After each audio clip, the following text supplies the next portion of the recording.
একই অবস্থা আফ্রিকার মুসলমানদের, এবং তাদের অবস্থা আমাদের চাইতে খারাপ। কেন খারাপ?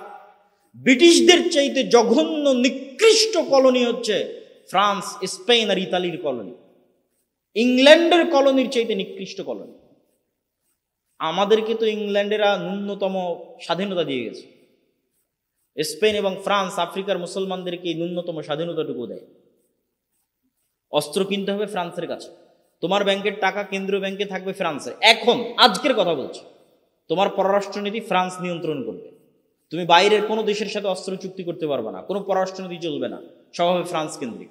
এখনকার কথা বলছি, আজকের কথা বলছি। তোমার সেনাবাহিনীকে সকল ট্রেনিং দিবে ফ্রান্স।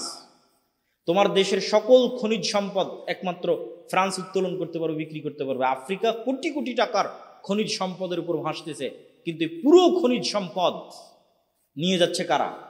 ইউরোপিয়ানরা। আর ওই খনিজ সম্পদ যেন ইউরোপিয়ানরা নিয়ে যায়, তার জন্য গার্ড দেয় জাতিসংঘের শান্তিরক্ষী বাহিনী। আর সেই জাতিসংঘের শান্তিরক্ষী বাহিনীতে আমাদের বাংলাদেশ আর্মি, পাকিস্তান আর্মি যুদ্ধ করে।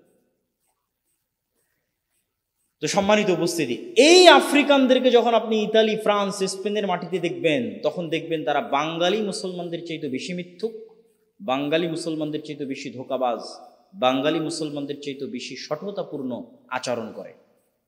আর বাঙালি মুসলমানদের যখন দেখবেন ইন্ডিয়ান সাবকন্টিনেন্ট, পাকিস্তানের মুসলমানদের যখন ইউরোপে দেখবেন, তখন জন্ম নিবন্ধন কার্ড থেকে শুরু করে, জাতীয় পরিচয়পত্র থেকে শুরু করে, সার্টিফিকেট থেকে শুরু করে, যে আবেদন সাবমিট করেছে আবেদন সাবমিট থেকে শুরু করে, সরকারের কাছে বেনিফিট নিবে যে আমার কয় ছেলে মেয়ে কোথায় পড়ে, আমি কি চাকরি করি, কত টাকা ইনকাম করি, প্রত্যেক ধাপে মিথ্যা বলতেছে।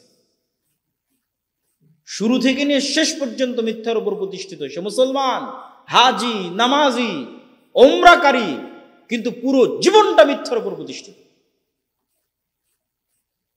এবং মিথ্যা বলতেছে কাদের কাছে? ইহুদি খ্রিস্টানদের কাছে মিথ্যা বলতে, 2টা টাকা বেশি পাওয়ার জন্য। এটা হচ্ছে গোলামের নেচার, গোলামের স্বভাব। এই জন্য আমরা হয়ে গেছি এই যুগের বানু ইসরাইল। এই যুগের বানু ইসরাইল যে তার প্রমাণ কোথায়? তার প্রমাণ হচ্ছে এই যে ফিলিস্তিন, যে ফিলিস্তিন দিয়ে আলোচনা শুরু করেছি। কিভাবে বলছে ফিলিস্তিন প্রমাণ? আল্লাহ ওই বানু ইসরাইলের উপর চাপিয়ে দিয়েছিলেন ফেরাউনকে। ফেরাউনের কথা আল্লাহ কি বলছে? ইউযাব্বিহুনা আবনাকুম ওয়া ইস্তাহইউনা নিসাআকুম। তোমরা বানু ইসরাইল গোলাম না? তোমাদের গোলামের প্রমাণ কি? তোমাদের ছেলে সন্তানদেরকে ফেরাউন জবাই করে, মেয়ে সন্তানদেরকে বাঁচিয়ে রাখে। তো আমরা যে গোলাম, তার প্রমাণ কি? দেখো, সারা পৃথিবীর মানুষের চোখের সামনে 50,000-এরও অধিক নারী, পুরুষ, শিশুকে গত 1.5 বছরে গাজার মাটিতে হত্যা করা হয়েছে। পৃথিবীর কেউ টু শব্দ করে তাদের বাঁচাতে যায়নি। এর চেয়ে বড় গোলামের প্রমাণ আর কি নেবেন? যে পুরো মুসলিম বিশ্ব যে গোলাম, এর চেয়ে বড় প্রমাণ আর লাগবে না।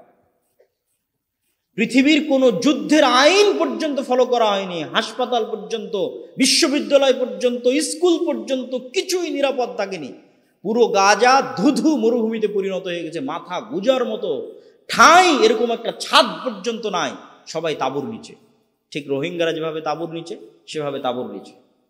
কিন্তু সারা পৃথিবীর চোখে, সারা পৃথিবীর মানুষের চোখের সামনে গেছে, 57টা মুসলিম রাষ্ট্রের চোখের সামনে গেছে। তাহলে ওখানে ফেরাউন তাদের জবাই করার কথা আল্লাহ সুবহানাহু ওয়া তাআলা বর্ণনা করেছে। আজকের যুগের ফেরাউনেরা আজকের যুগের বানু ইসরাইলকে এভাবে হত্যা করতেছে। কেননা আজকের যুগের বানু ইসরাইলের এই যে গুণাবলী, তথা আমি আমার নিজেদেরকে বলতেছি, এই গুণাবলী থেকে উদ্ধারের উপায় কি? এই গুণাবলী থেকে উদ্ধারের উপায় হচ্ছে মুসলমানদের আনুষ্ঠানিকতা ঠিক আছে। এই জিনিসটা আল্লামা ইকবালও রিয়ালাইজ করেছেন, উনিও ওনার কবিতার মধ্যে বলেছেন। উনিও এই জিনিসটা অনুভব করেছেন ইউরোপ সফরের পর। सबक फिर से पढ़ सदाकत का, शुजाअत का, अदालत का, लिया जाएगा तुझसे काम, दुनिया की इमामत का। আল্লামা ইকবালও উনিও দেখেছেন পাকিস্তানের মানুষদের, বাংলাদেশের মানুষদের, আমিও দেখেছি যে তাদের মধ্যে ইসলামের আনুষ্ঠানিকতা আছে। পুরো রমজানে সাহারি ইফতারি ঠিক আছে, মসজিদ মাদ্রাসা আছে, সব কিছু আছে।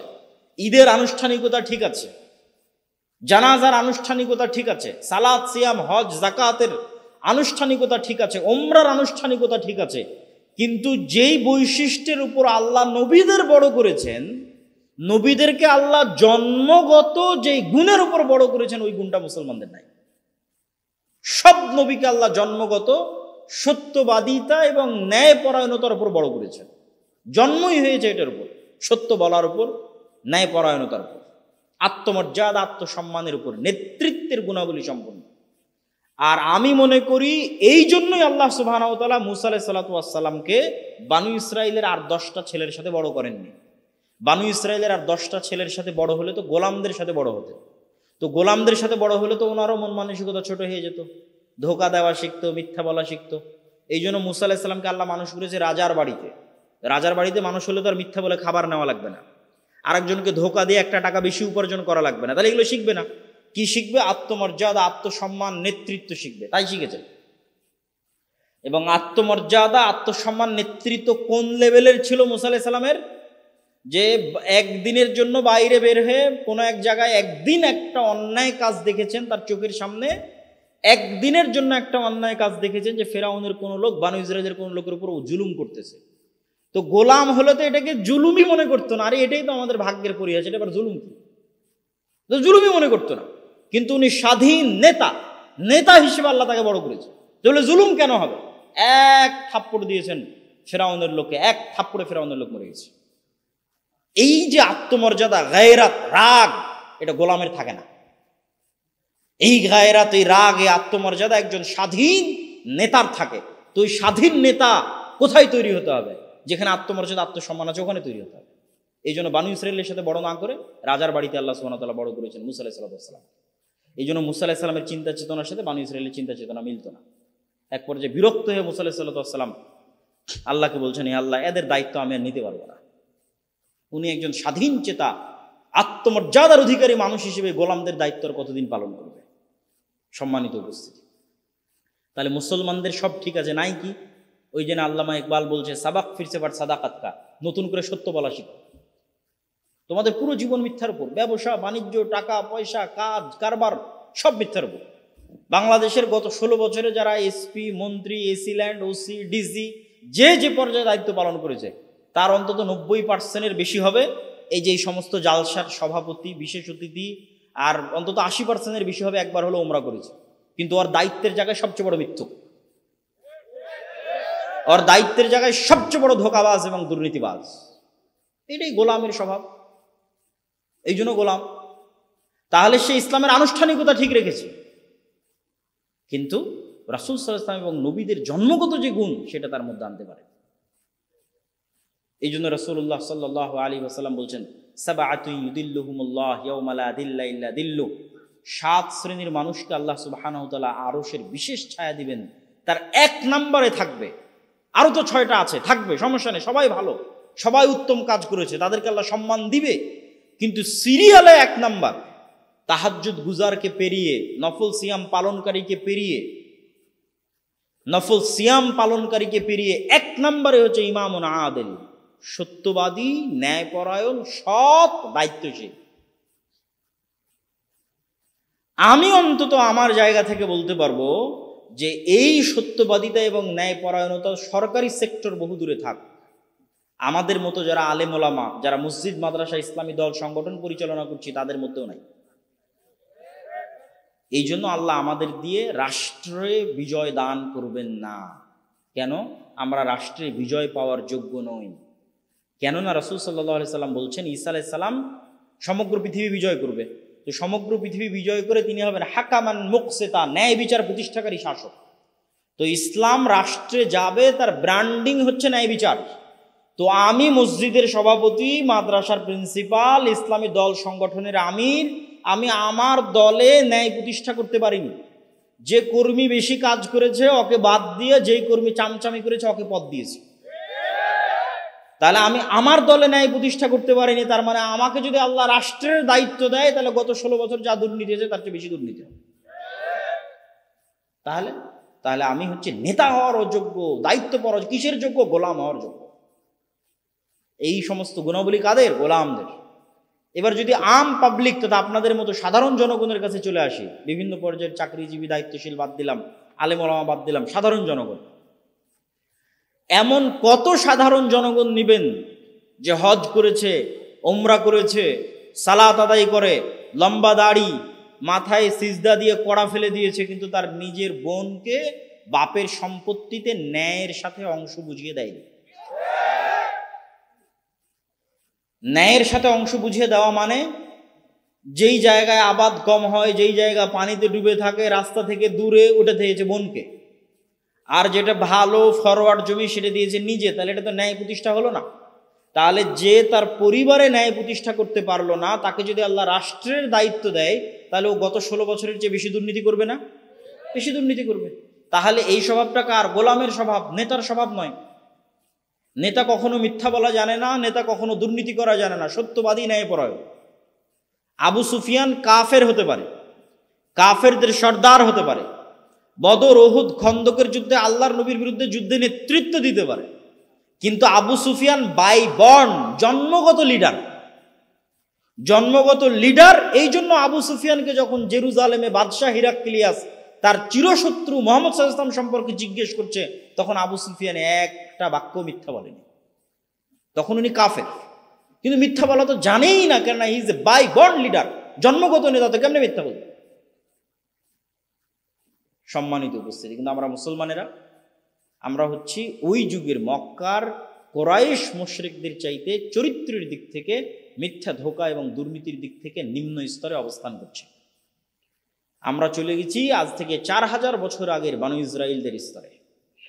তাহলে আমাদের এখান থেকে বের হয়ে আসতে হলে আমাদের সত্য বলা, যেটা আল্লামা ইকবাল বলেছে, সাবাক ফিরসে পার সাদাকাতকা, সত্য বলা শিখো, সুজা আতকা, সাহসী হও, ভেরুকা পুরুষ হয় না, আদালাতকা, ন্যায় প্রতিষ্ঠা করা শিখো। এই কয়টা জিনিস যদি মুসলমানেরা তোমরা করতে পারো, আল্লাহ পুনরায় তোমাদেরকে দুনিয়ার নেতা বানিয়ে দিবে, বলেন আল্লাহু আকবার। এবং মুসলমানেরা দুনিয়ার নেতা হতে পারবে। দুনিয়ার সকল সমস্যার সমাধান ইসলাম আর মুসলমানদের মধ্যে আছে, কিন্তু সেই নেতৃত্বের গুণ আপনাকে অর্জন করতে হবে। সম্মানিত উপস্থিতি, এইটা হচ্ছে এই জেরুজালেমের এই ঘটনা, বানু ইসরাইলদের এই ঘটনা থেকে আমাদের শিক্ষা। এবার আমি আমার বক্তব্যের আর বাকি 2-1টা সংক্ষিপ্ত ছোট ছোট অংশে যাব এবং তারপরে ধীরে ধীরে আমার বক্তব্যের শেষের দিকে চলে যাব। ছোট অংশের একটা অংশ কি? ছোট অংশের একটা অংশ হচ্ছে মসজিদ ভিত্তিক দ্বীন শিক্ষা। আজকেও আপনাদের এখানে আসার পর অন্তত 2 থেকে 3 জন আমার সাথে সরাসরি সাক্ষাৎ করেছেন, যারা আদ-দাওয়া ইলাল্লাহর মাধ্যমে আমাদের জামিয়া সালাফিয়ায় যে মক্তবের ট্রেনিং হয়, সেই মক্তবের ট্রেনিং গ্রহণ করেছেন। গ্রহণ করে আমাদের সিলেবাস অনুযায়ী তার মসজিদে মক্তব পরিচালনা করছেন।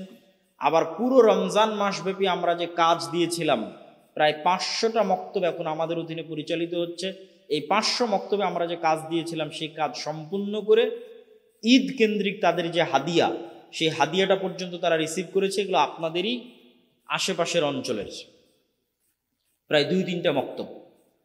তো আমিও উদাত্ত আহ্বান জানাবো যে মসজিদ ভিত্তিক দ্বীন শিক্ষাটা একটা সিস্টেমেটিক ম্যানেজমেন্টের মধ্যে আসুক, একটা জবাবদিহিতার মধ্যে আসুক, মানুষের মধ্যে একটা সচেতনতা তৈরি হোক। কেননা আমি যতই মাদ্রাসা প্রতিষ্ঠা করি না কেন, এখানে এই অঞ্চলের 2% ছেলে মেয়ে পড়াশোনা করবে, আর বাকি 98% যাবে স্কুলে। তো স্কুল গোয়িং যে বাচ্চাগুলো আছে, যারা স্কুলে যাবে, তাদেরকে ন্যূনতম দিনের বেসিক জ্ঞান দেওয়ার একটা বড় মাধ্যম হচ্ছে মক্তব। এই মক্তবকে শক্তিশালী করা, মসজিদকে শক্তিশালী করা। মসজিদ শক্তিশালী হলেই সমাজ পরিবর্তন হবে। মসজিদকে এম্পাওয়ার করতে হবে। আর মসজিদ শক্তিশালী করার এখন সুবর্ণ সুযোগ। কেন সুবর্ণ সুযোগ? গত 16 বছর দলীয়করণ গ্রাম পর্যন্ত পৌঁছে গেছিল। এখন নির্দিষ্ট রাজনৈতিক দলের বিশাল কোনো আধিপত্য সেটা নাই। হ্যাঁ, বাংলাদেশের মানুষ যেহেতু গোলাম, 190 বছর ব্রিটিশদের গোলামি করেছে, তো গোলামির স্বভাবই হচ্ছে এক রাজার গোলামি থেকে আর এক রাজার গোলামি শুরু করা। এটা নেচারের মধ্যে। একজনের সাথে 2 নম্বর কার্যক্রম চালিয়ে সে যখন বিদায় নিয়েছে, এবার আর একজনের সাথে 2 নম্বর কার্যক্রম শুরু হবে। ওই লিয়াজুর কারণে চান্দা থেকে শুরু করে সকল অন্যায় কাজ চলতে থাকবে। কিন্তু এই জায়গায় কিন্তু একটা রোল প্লে করতে পারে মসজিদ, মাদ্রাসা, দ্বীনি শিক্ষা প্রতিষ্ঠান। সেটা কি? এই যে এতক্ষণ যা আলোচনা করলাম, ন্যায় প্রতিষ্ঠা, সত্য প্রতিষ্ঠার সংগ্রাম, আল আমরু বিল মারুফ ওয়ান নাহি আনিল মুনকার। আপনি যত বেশি ন্যায় প্রতিষ্ঠার সংগ্রামে অংশগ্রহণ করবেন, ধীরে ধীরে তত লিডার হবেন। এটা নিয়ম পৃথিবীর। আপনি অটোমেটিক নেতা হবেন যদি আপনি ন্যায় প্রতিষ্ঠা করতে যান।